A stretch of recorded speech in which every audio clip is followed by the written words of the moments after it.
Atlanta Municipal Court is now open 5 days a week for faster, more efficient service. Hello everyone, welcome to City Talk. I'm Thermise Bevel.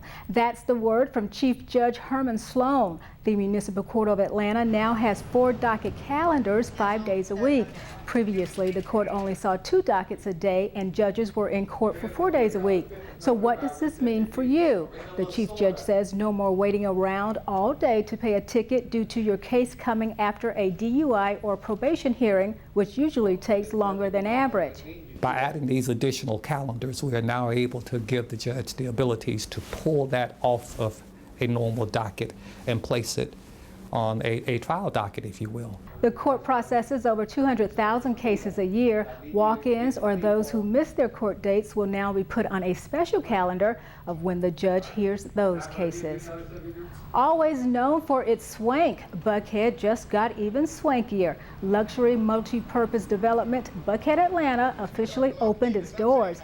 Mayor Reed was on hand for the big day. The site sits on 8 acres in historic Buckhead Village. But this is what today symbolizes Atlanta. We are back. And I think that this investment,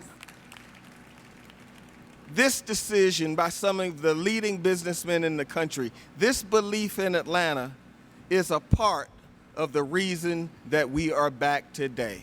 Buckhead Atlanta also features office and residential space. It was designed by developer Oliver McMillan. It's at the intersection of Peachtree and East Paces Ferry out in District 7, Councilmember Howard Shook's area.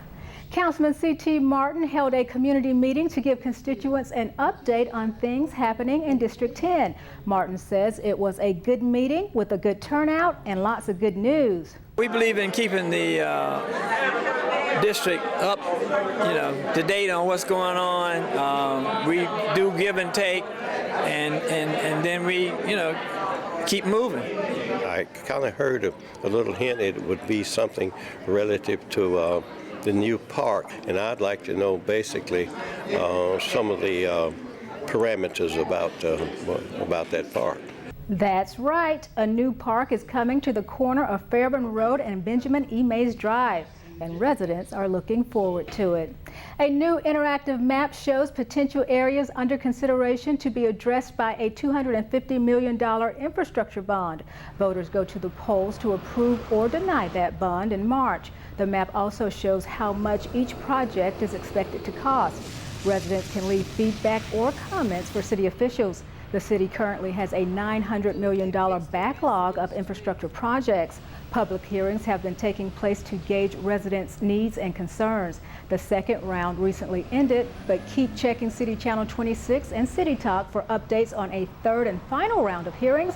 Until then, you can check out the map at infrastructuremap.org.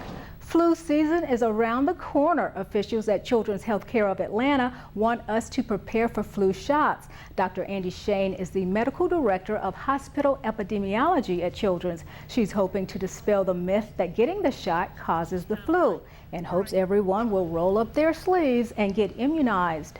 Both the flu shot and the nasal vaccine are basically, there's not a possibility of getting influenza from getting the flu shot. A lot of people think I got the flu shot and now I have flu. It's not related. There's no way that the flu shot can result in an actual flu infection. Dr. Shane says both versions will take about 2 weeks to build immunity in the body. Those who typically avoid flu shots due to egg allergies are in luck. There is a version not grown in eggs available for those who'd like to take advantage of it. Their Chambly location will offer the shots beginning October 1st. It's considered the biggest office party of the year, the Kaiser Permanente Corporate Run Walk and Fitness Program. This unique 8-week regimen is designed to promote health, wellness, and fitness among Metro Atlanta companies and their employees. After 2 months of healthy eating and exercising, more than 16,000 participants were ready to run and walk the annual Kaiser Permanente 5K, which started at Turner Field. I'm walking. Louis Amos is a team captain for the city of Atlanta. Last year we had about 300 people. We're hoping to have at least 500 this year. Yeah, show it to me, show it to me. We're here as a part of Mayor Reed's Healthy Youth commitment for the City of Atlanta employees and the community. It's an opportunity for camaraderie for employees, an opportunity for them to get out, get up, and get active. After the race, awards were handed out, and for the second year in a row, the City of Atlanta won the Most Fit City Award. Congratulations to all who participated. Elementary school students at Burgess-Peterson Academy in East Atlanta are getting their hands dirty and having fun doing it. They're learning how to garden organically. Does it smell like bug spray? Yeah, a lot. You know what it is? It's a scented geranium that smells like citronella. It's all part of the Farm to Family Gardening Program. Kyla Van Dezen is with the Captain Planet Foundation. Her organization implements learning gardens in schools across Atlanta. What we have for the Learning Gardens program is curriculum that's linked to the state standards. We have professional development for teachers, so the teachers learn lessons that they can teach in the garden and replace indoor lessons with outdoor lessons for the same standards. To get more information on how to start a learning garden in your school, visit CaptainPlanetFoundation.org. Fall has officially arrived, and here at City Hall, that means the Hooked on Books author series is back. The Department of Human Resources welcomed national talk show host Tavis Smiley. He has a new book about Atlanta's native son. We are on the losing end, both there and at home, because as long as the war in Vietnam continues, social programs will inevitably suffer here at home. We've read numerous books, heard many speeches, and watched several movies about civil rights leader and hero Dr. Martin Luther King Jr. Now the talk show host and political commentator is offering a different perspective. I just think he's the greatest American we've ever produced. That's my own sense of it. He's the greatest American we've ever produced. Smiley led a discussion in the atrium about his new book, The Death of a King, the real story of Dr. Martin Luther King Jr.'s final year. It deals with a period in King's life that many know little about. So Martin comes out against the war in Vietnam and calls America the greatest purveyor of violence in the world today. And then he talks about what he called the triple threat of racism, poverty, and militarism.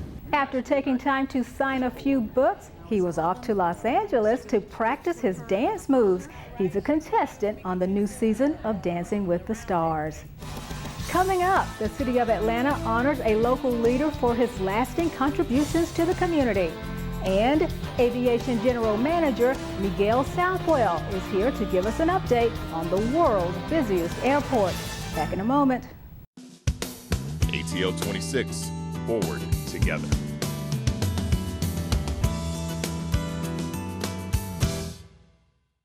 Aviation General Manager Miguel Southwell is with us today. Thank you so much for being here. Glad to be here. When you spoke to the Airport Area Chamber of Commerce about Hartsfield-Jackson's future, you laid out your vision. What is your master plan for the airport? The master plan, in fact, went public last week. And of course, as with most airport master plans, the 20-year program consists of new gates. We'll have new parking facilities. We'll also have perhaps a new runway in about 12 to 15 years. And a number of smaller, actually, facilities that will be built. We do have perhaps 8 different initiatives, something as large and as complex as an airport, of course. You can't just have 2 or 3 priorities.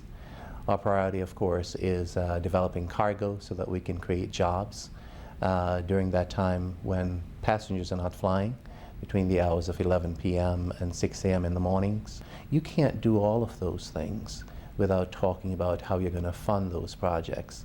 Just the master plan alone with all those facilities is a multi-billion-dollar program. And so we have to talk about things that we can do to increase the revenues at the airport without having it be a burden on the airlines that operate at the airport. And that is why, as a part of the master plan, we're looking to build additional parking facilities as a priority. We have 33,000 parking spaces on the airport. It's our biggest revenue generator, about $120 million a year, but we also have some 20,000 off-airport parking spaces. So with the development of those new parking spaces, of course, we'll have a significant capacity to grow revenue. The airport now has free Wi-Fi. What kind of feedback have you gotten from travelers about that free service? The feedback has been outstanding. Of course, this has been one of Mayor Reed's top initiatives. And since it has been implemented, of course, the complaints are down significantly. When customers were actually surveyed prior to the free Wi-Fi and asked about the customer service at the airport, Wi-Fi was actually more than a third of the complaints or recommendations that were made by our customers. So in one fell swoop, in implementing free Wi-Fi, we have actually moved to delight our customers. The 2014 Bird Strike Committee Conference was recently held at the airport, where a group of aviation and wildlife experts learned how to manage birds and other wildlife that may encroach on airport landscaping. Tell us a little bit about that conference. Well, I believe the conference was a great success. We were honored to host that conference here, and it's not your typical conference that people think about. But as I think you well know, that birds can be a danger to aviation. And so not only do we keep the grounds well groomed for the purposes, aesthetic purposes, but it's also designed to be so that we're not attracting rodents and things like that on the airfield, and because then they attract birds. Birds just naturally flock to open pastures as well, so we have a rigorous program to disperse of those birds without harming them. And that's the key. You want to be very friendly to the environment. At the same time, however, safety has to be the main focus of the airport. A second TSA pre-check application center was added at the airport. Has this been a big help to frequent flyers? It really is. At the end of the day, we're looking for a needle in a haystack. And the challenge for us in the aviation industry is looking at the other 99.999% of the people who just want to get on a plane and not have the screening process be so rigorous that it deters them from having a good customer experience. And so what we and the entire security industry is trying to do is to have much of the background checks done before people get to the airport, so that as they get to the airport, the screening can be a lot more friendly. The airport has nearly 150 new concessions. Are passengers taking advantage of these great amenities? Absolutely. You know, the airport has struck a few firsts among airports. We have a new P.F. Chang's at the airport, which is the first time P.F. Chang's has entered an airport. We have a new IHOP, which is the first time that IHOP has entered into the airport. The success of a concession program in the 21st century is to make sure that the concessions program provides a sense of destination to our passengers. So we have a large variety of regional restaurants, while at the same time providing national and international brands, which is what many of the international passengers would prefer. All right, Miguel Southwell, thank you so much for stopping by. You're very welcome. When we come back, the World Affairs Council of Atlanta has a new president. And healthy pets mean a healthy community. Stay with us. ATL 26, forward together.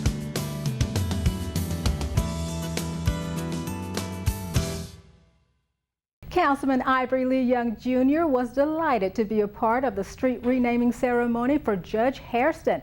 Newport Street in District 3 was renamed Judge Andrew J. Hairston Place in honor of the nationally known civic, community, and religious leader. Hairston is a former Atlanta City Solicitor and City Court Chief Judge. An awesome man, a man who has served this community in Northwest Atlanta for so many years, so deservedly. We take the time out to honor him with a new street name. And he's done a lot for this community, a lot for the people of this community, and he's still working hard and still dedicated as he were when I first met him some 40-something years ago, like I said. Councilman C.T. Martin says you can always count on Dr. Hairston. He's a voice to be reckoned with. He's always there. People respect him very much. Yes, a lot of wisdom. Many of the attendees said they will never forget Judge Hairston's efforts in the pursuit of education, his involvement in the civil rights movement, and his commitment to Simpson Street Church of Christ where he has ministered for 53 years. Councilmember Kwanzaa Hall and the World Affairs Council welcomed the organization's new president, Ambassador Charles Shapiro. Shapiro, a career Foreign Service officer, was selected by the council's board in collaboration with Georgia State University. The World Affairs Council of Atlanta focuses on international topics that affect Atlanta and the world. The World Affairs Council is part of Atlanta's window on the world. It's helping Atlanta think globally, do business globally, educate globally, and to insert itself into the world. We have a great new team, and it's exciting to see the level of interest and passion about international affairs, world affairs in Atlanta, and the significant players that we have here who have a stake and a voice in a way that really impacts nations globally. The World Affairs Council provides a forum for dialogue, a source of expertise, and an engine for research on global topics that matter to our city. Councilman Hall joined One Music Fest for a panel discussion on Atlanta's creative economy. The group agreed that awareness of Atlanta's cultural-rich community happened when hip-hop group Outkast won Album of the Year in 2004. Since then, artists and performing arts companies have made a name for themselves here in Atlanta. Councilman Hall says supporting them is very important. I grew up in Atlanta. I grew up in the hip-hop scene, breakdancing, doing graffiti, doing a little bit of rapping, DJing with my partner. So this is kind of like close to home whenever we talk about the arts and when we're doing things as a city, as a municipality, to embrace, support, endorse, and uplift the artists. It's trying to connect different communities, cultural communities in Atlanta. Be it if it's in business, if it's in entertainment, if it's in technology, if it's working with the city, education. You know, it takes all these different components working together to make a city great and to grow. Councilman Hall called on the city's corporate partners to think more creatively, like having Delta Airlines outfit one of its transatlantic planes with visual art from local artists. Pet Education Day in Perkerson Park. Pet owners came out to have their pets vaccinated and to receive routine checkups, microchips, and get information about pet health, training, and other issues. Councilmember Joyce Shepard and Fulton County Commissioner Joan Garner hosted the event to educate the public on pet care and responsibility. CJ Jones says residents look forward to this event. We're excited to be able to get access to some free rabies shots and any other vaccinations that they may have available for us today. When I found out that it was going to be today, Hennessy and I decided to come on down, be a part of it. We actually give out free shots. We do a health check. We do a lot of things in terms of educating the community on how to take care of their dogs and cats. And every year we try to get better and better in terms of what we offer. Shepard says pet education is an essential component to having a healthy pet environment for the community. District 9 Council member Felicia Moore wants to bring awareness to uterine fibroids and what women can do to prevent and care for the tumors. Dr. John Lippman hosted a fibroid seminar that focused on preventive measures and less evasive methods of treatment for the non-cancerous growth. Councilwoman Moore suffered from fibroids for quite a long time, and she said fixing it gave her her life back. Dr. Lippman, one of the nation's leading fibroids experts, says women go from fibroids to fabulous after having the uterine fibroid embolization procedure. And we just celebrated a recent event with over 300 women in attendance, because it is kind of a women's support group, because you just want to tell everybody about this. Fibroids are the most common benign tumors in women and are typically found during the middle and later reproductive years. City Council President Cesar Mitchell welcomed members of the National Black MBA Association to Atlanta for their 36th annual conference and expo. He presented a proclamation to the group during their opening ceremony. The conference is one of the largest professional development and job search events. It attracts more than 9,000 attendees. The conference provides career, educational, and networking opportunities to help students, recruiters, executives, and entrepreneurs. They spent several days at the Georgia World Congress Center exploring professional growth, branding, and corporate citizenship. Up next, members of Atlanta Public Safety take a ride through Buckhead to light up the night. And Police Chief George Turner takes time out to chat with us. That's next. ATL 26, forward together.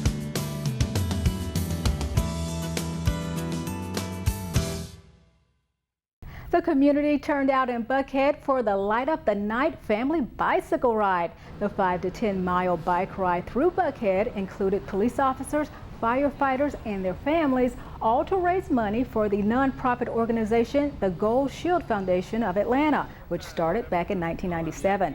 Jeff Baxter is a lieutenant with the Atlanta Police Department, and he is president of the foundation.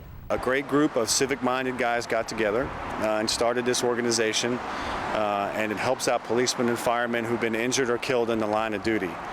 A lot of times policemen and firemen have to work second jobs and have second employment, and this is a great organization that helps step in and helps policemen and firemen when they've been injured to help make ends meet. Lieutenant Baxter says this fundraiser is the first of many, and he invites the community to get involved for a worthy cause. Our website is goldshield.org, or you can find us on Facebook, and we're on Twitter as well. So we're always looking for some good volunteers, and again, it's for a great cause. The Chief of Police is with us. Chief Turner, thank you so much for joining us. Thank you for having me. Body cameras. APD is looking into police officers wearing video cameras. Tell us a little bit about that. Well, you know, we began looking at this about a year ago.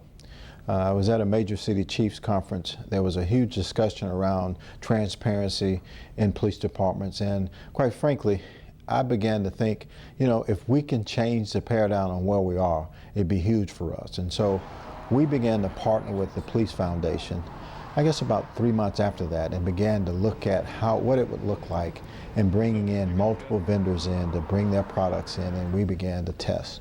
So we've got a test project going on at the airport with some of our officers wearing on-body cameras, as well as our path force. And so it's going well. We're getting close to making a decision, so we'll go through RFP to select a vendor and move forward with outfitting a large percentage of our officers that are on the streets with body cameras. Now, APD is authorized for 2,000 officers. How easy or how hard is that to maintain? Well, our authorized strength number is actually 2,008, and we are about 99% of that being filled. It's a challenge in that people retire, move on for various different reasons, and quite frankly, we see about 7,000 applicants a year, hire about 200 to 250 people. So it's a very, very strenuous process to get through it. Through the background checks and the various different issues that we have, that's part of our decision rules. And so it's a challenge getting through it. But we feel that we want to always have a position for the best and brightest individual that we bring on, that's out there. We are doing 4 different recruiting initiatives this month in September. I would encourage anyone that's interested in coming on the Atlanta Police Department to go to our website to inquire about those exact dates that they are available so that they can come on, do an application, and begin to work through the process of becoming an Atlanta police officer. We are hiring. How often do you recruit? We recruit regularly, daily, if you will. We have a very aggressive website that we receive applicants throughout the nation and throughout the metro area. And we encourage people to go online and start the process through recruiting. And then we have a recruiter go through that application and begin to call the individual that has applied, either through online correspondence or physically picking up the phone to get them going into the process. Again, it's a pretty strenuous program. It takes, on a short window, it takes about 3.5 months to get through the recruiting process. The department received an award for its service to the homeless. Why did the department create a homeless outreach proactive enforcement team? Well, we thought it was important as our homeless population began to grow and we began to deal with so many mental illness issues on the streets that we needed to equip our officers with the resources that they needed to be able to identify those individuals with those kind of problems. And so for about 10 years now, the Atlanta Police Department has stood up our HOPE team, which really are trained officers that have the ability to identify those chronic homeless issues as well as individuals that have mental challenges, and began to try to get them the resources that they need so that they can survive on the streets in the city of Atlanta. You know, we are the first police department to have a CIT or HOPE team deployed at the airport, fully deployed at the airport, and that's some of our challenges as well. As people go to the airport looking for shelter, someplace to live, they cannot stay at the airport. And so what our officers are trained to do is identify those individuals that are out there that need help and to get them the resources that they need. Connecting to the community is a strong APD effort. The department has foot patrols, National Night Out, Story Time on the Beltline, where Path Force officers read to children, and then there's COPS, the community-oriented police section that focuses on quality of life issues. Are these efforts helping in gaining the community's trust? We believe it is, but you know, it's always a challenge. There are always issues in our community, but the only way that we can really be on top of all of that is to have that face time. Make sure that we have good community relationships, and the only way you do that is absolutely get out there and know people. You know, we had an opportunity to go out to the Beltline where we were reading to young people.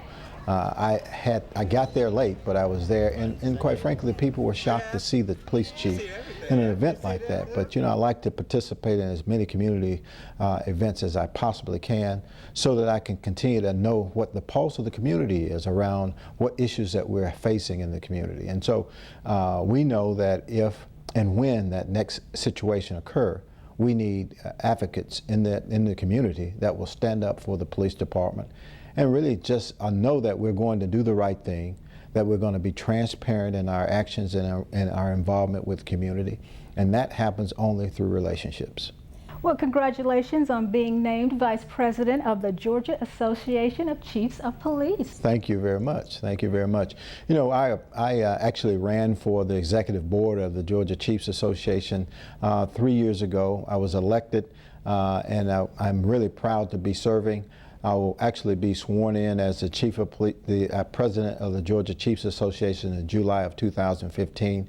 I'm looking forward to working with the other chiefs around the state, some 600 chiefs, and really representing the city of Atlanta in the role that I've been asked to serve in. Chief Turner, it's always a pleasure. Thank you so much. Thank you so much. Appreciate it.